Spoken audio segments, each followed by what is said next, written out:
Students, कैसे हैं आप सब? मैं उम्मीद करता हूँ सब बिल्कुल ठीक है, सब कुशल मंगल है। देखो बेटा, आज जो हम पढ़ने वाले लीनियर इनक्वालिटीज़, और लीनियर इनक्वालिटीज़ के हम कुछ क्वेश्चन डिस्कस कर चुके थे 6.1 के। आज का आगे क्वेश्चन डिस्कस करने वाले हैं।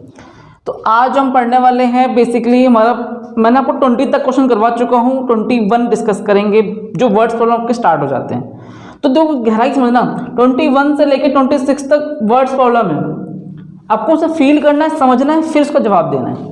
तो देखते हैं। Ravi obtained 70 and 75 marks in first 2 unit test.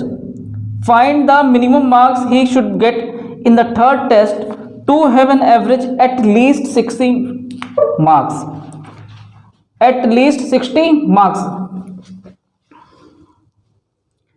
देखिए क्वेश्चन फील करना, रवि के थर्ड टेस्ट में कितने मार्क्स आएंगे मिनिमम, कम से कम, ताकि उसका एवरेज कितना बन जाए 60।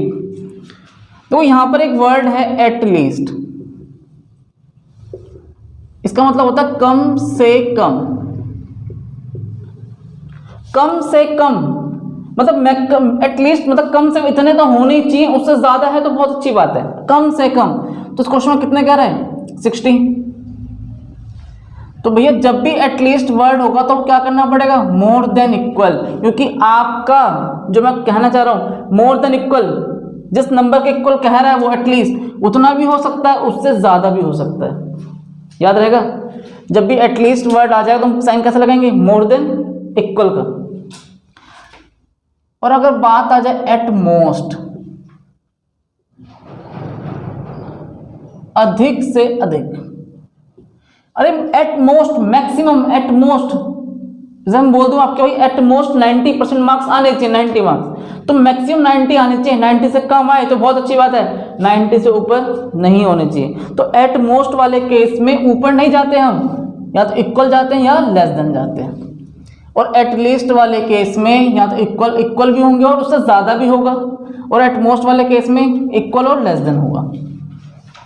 ये तो मैंने लिख दिया, तो इन दो बातों में किसी को दिक्कत नहीं।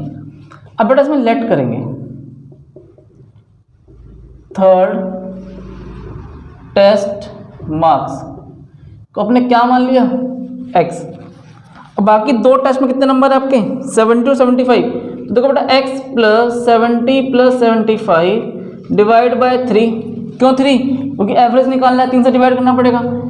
इसका जो एवरेज आना चाहिए वो कितना आना चाहिए, एटलीस्ट, कम से कम एटलीस्ट 60%।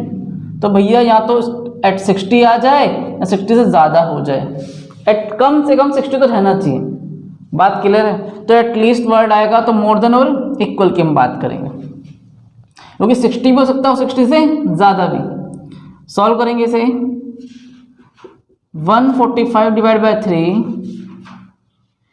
3 से मल्टीप्लाई करो दोनों तरफ,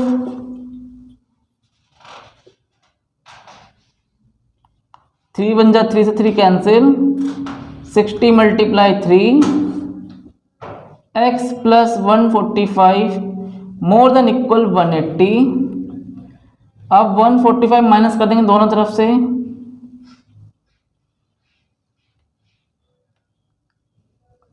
यहां आ जाएगा x मोर देन इक्वल 5, 8, 7 में से 4 गया 3।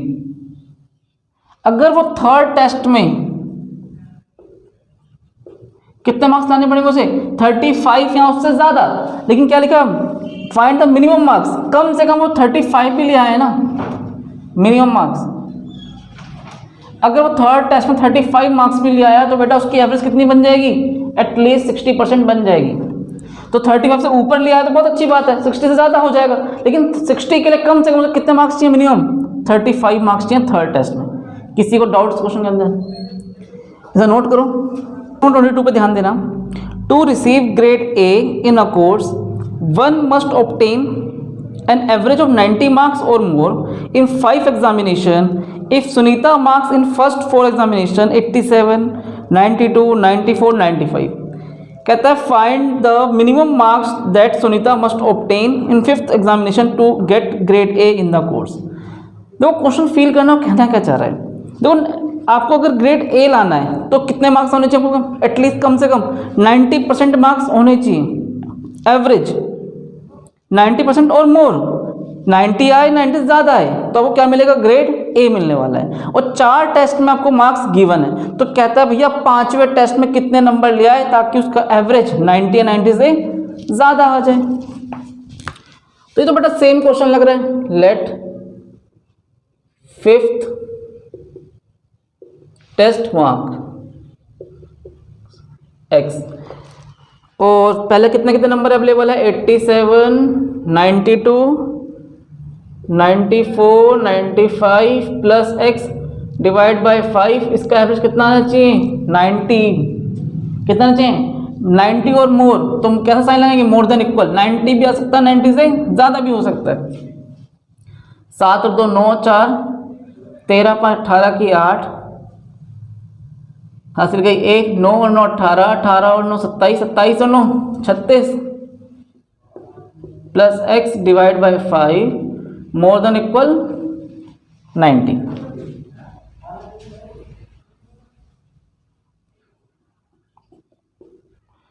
फाइव से मल्टीप्लाई इधर भी और 5 से मल्टीप्लाई इधर भी, 368 प्लस x माइनस 368 इधर भी और माइनस 368 इधर भी, कैंसिल हो जाएगा, मोर देन इक्वल, 10 में से 8 गया 2, 4 में से 6 गया 8, 3 में से 3 गया 0। तो देखो उसमें क्या 5th टेस्ट में कितने मार्क्स आना चाहिए, मोर देन इक्वल 82, 82 आए चाहे 82 से ज़्यादा है, तो उसे कितनी ग्रेड आ जाएगी, इसकी ग्रेड ए ग्रेड होगी। तो ग्रेड ए लाने के लिए उसे कम से कम 5th टेस्ट में कितने मार्क्स होने चाहिए, मिनिमम 82। अगर वो 82 भी ले आएगा ना बेटा काम चल जाएगा, क्योंकि 82 लाते उसकी एवरेज क्या बन जाएगी 90, और ग्रेड ए के लिए 90 होनी चाहिए, चाहे 90 से ज़्यादा। कोई डाउट मन में?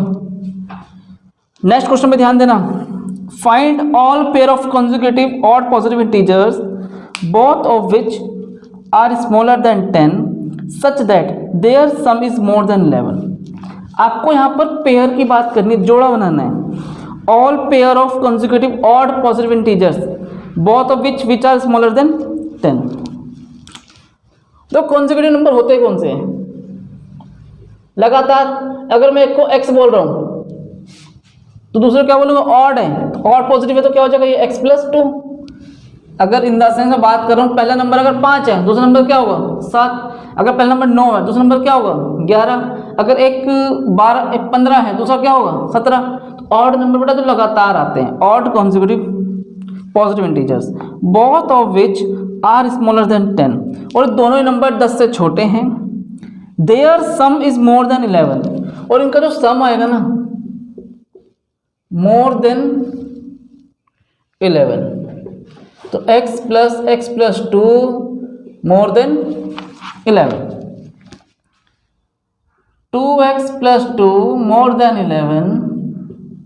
पहले इस 2 को यहाँ से हटाएंगे तो -2 इधर भी और -2 इधर भी, 2 से 2 कैंसिल हो जाएगा, 2x मोर देन 9, 2 से डिवाइड करेंगे 9/2 x मोर देन 4.5। अब देखो x की वैल्यू कितनी आ रही है 4.5, लेकिन पॉजिटिव इंटीजर्स की बात कर रहा है।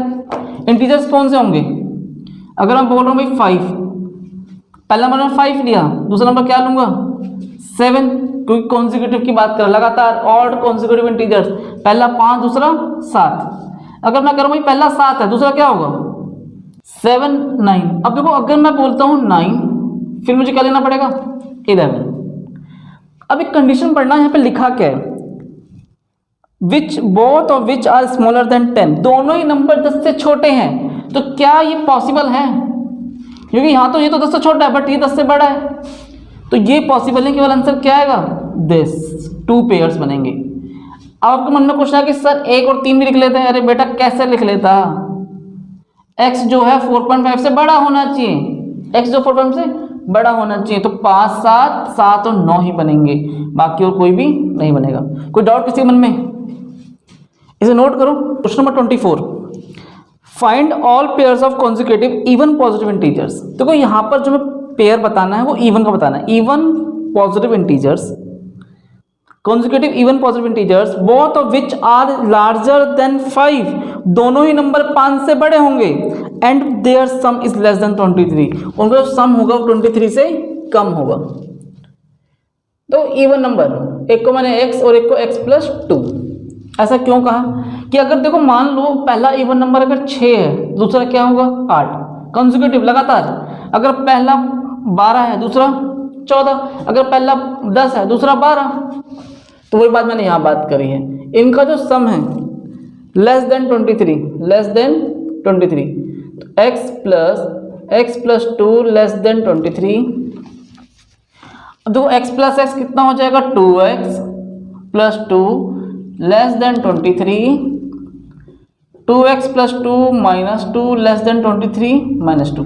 पहले मैंने इस 2 को यहाँ से रिप्लेस किया, हटाया, 2 से 2 कैंसिल हो जाएगा, 2x less than 19, 2x upon में 2 लेस देन 19 बाई 2, ये आ जाएगा 9.5। कोई डाउट किसी मन में? तो देखो x की वैल्यू क्या 9.5 से छोटी है, और कंडीशन उन्होंने क्या दे रखी है, both of which are larger than 5, और दोनों ही नंबर 5 से बड़े होने चाहिए। अगर मैं बात कर रहा हूँ 6, दूसरा नंबर क्या होगा 8, अगर हम बात कर रहा हूँ 8, सेकेंड नंबर क्या होगा 10। देखो दोनों ही नंबर 5 से बड़े हैं, और इनका जो सम आना चाहिए 23 कम आना चाहिए। चेक करो, 8 से 14 कम है, 8 और 10 18 वो भी कम है, 10 प्लस 12 क्या ले सकते हैं? देखो 10 प्लस 12 कितना, तो 22, इनका सम 23 से कम है, और दोनों ही नंबर 5 से बड़े हैं।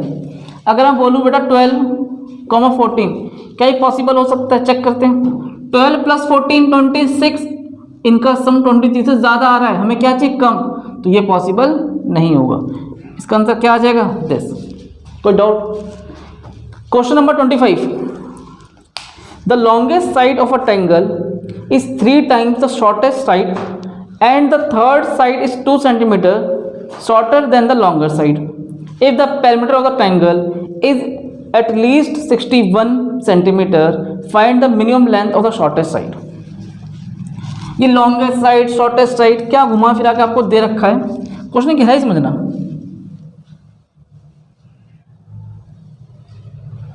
देखो इसको मैंने शॉर्टेस्ट का नाम दिया,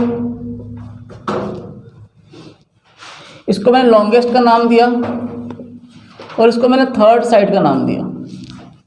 लेट कर लेते हैं, शॉर्टेस्ट साइड, शॉर्टेस्ट को क्या मान लिया मैंने x। अब देखो longest side of a triangle is 3 times the shortest side, तो लॉन्गेस्ट साइड कितनी हो जाएगी 3x, third side is 2 centimetre shorter than the longest side, और जो थर्ड साइड है बेटा लॉन्गेस्ट साइड से 2 सेंटीमीटर कम है। ध्यान से देखना, third side is 2 centimetre shorter than the longest side, third side 2 centimetre छोटी है लॉन्गेस्ट साइड से। This if the perimeter of the triangle is at least 61, देखो एट लीस्ट मतलब क्या होता है 61 सेंटीमीटर कह रहा है, कम से कम इसका पेरीमीटर कितना आना चाहिए 61, 61 से ज़्यादा हो जाए तब भी अच्छी बात है। तो perimeter more than equal 61, x plus 3x minus 2 more than equal 61, 3 और 3 6 और 1 7x minus 2 more than equal 61। अब मुझे यहाँ से 2 को हटाना है, तो plus two more than equal 63, 7 से डिवाइड कर देंगे दोनों तरफ, 7 7 कैंसिल, x मोर देन 9। अब देखो 7 9 जा 63, x की वैल्यू कितनी आनी चाहिए मोर देन इक्वल 9, तो x मैंने किसे माना था शॉर्टेस्ट वाले को माना था। आगे लाइन पढ़ो, minimum length of the shortest side, तो देखो मिनिमम कितनी होनी चाहिए, मिनिमम लेंथ ऑफ 9 सेंटीमीटर। अगर मिनिमम 9 सेंटीमीटर भी है ना कम से कम, तो काम चल जाएगा, उसका पेरीमीटर कितना आ जाएगा 61, और हमें वो भी चाहिए। तो किसी के मन में कोई डाउट दोनों क्वेश्चन को लेकर, इसे नोट करो। क्वेश्चन नंबर 26 पे ध्यान देना। A man wants to cut 3 length from single piece of board of length 91 centimetre. आपके पास 91 सेंटीमीटर लंबा एक पीस है जिसे 3 पार्ट में डिवाइड करना है। Second length is to be 3 centimetre longer than the shortest, third length is to be twice the long as a short. What are the possible length of the shortest board if the third piece is to be at least 5 centimeter longer than the second? तो question पढ़ के लग रहा है थोड़ा complicated है, लेकिन वो है नहीं कॉम्प्लिकेटेड। समझना, एक पीस है जो पीस 91 सेंटीमीटर लॉन्ग है।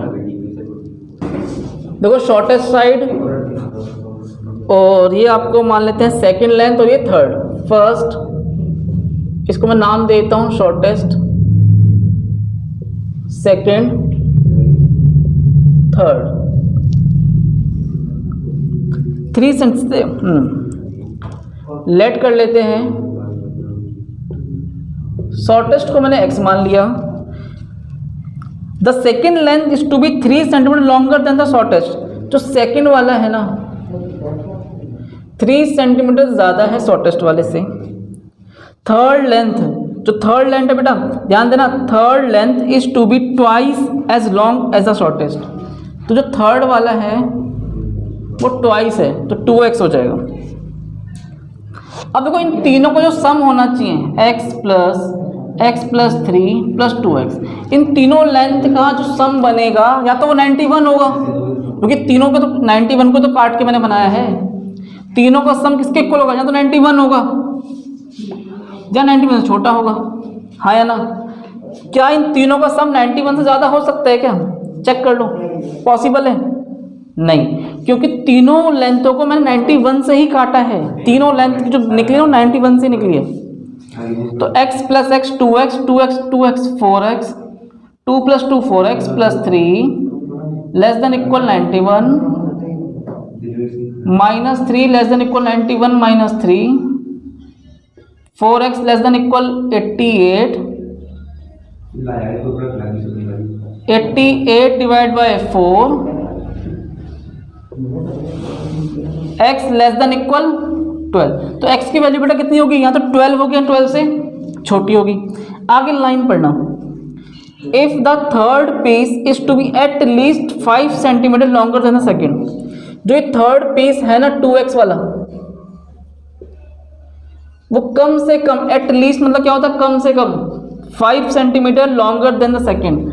सेकेंड वाले से 5 सेंटीमीटर ज़्यादा है, 5 से ज़्यादा भी हो सकता है, लेकिन कम से कम 5 सेंटीमीटर ज़्यादा है। 2x more than equal x plus 8,